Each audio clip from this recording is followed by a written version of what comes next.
Viral mobil box oleng dan nyangkut di flyover Janti, Yogyakarta. Tengah ramai momen saat sebuah mobil box ekspedisi oleng dan nyangkut di bawah flyover Janti, Yogyakarta. Hal itu kini ramai usai diunggah di sosial media, salah satunya akun Instagram @merapiuncover pada Selasa, 28 Mei 2024. Info lur mobil JNT nyangkut di jembatan Janti, Yogyakarta. Supirnya biasa pakai blinvan yang pendek, tiba-tiba pakai box lupa kalau pendek. Alhamdulillah saat ini sudah berhasil dievakuasi, tulis keterangan unggahan tersebut. Pada video, terlihat kondisi mobil box ekspedisi tersebut sudah oleng dan nyangkut di bawah jembatan. Sejumlah petugas kepolisian pun nampak telah datang ke lokasi guna membantu untuk mengevakuasi dan memposisikan semula mobil box tersebut. Disebutkan jika mobil box itu diduga oleng saat akan putar balik, hingga akhirnya nyangkut di bawah flyover Janti. Dari keterangan beberapa sumber, kondisi sopir dan penumpang mobil box tersebut selamat dan tidak mengalami luka.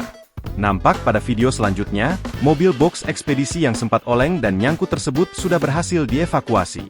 Video yang berdurasi 17 detik ini pun kini ramai ditanggapi oleh warganet.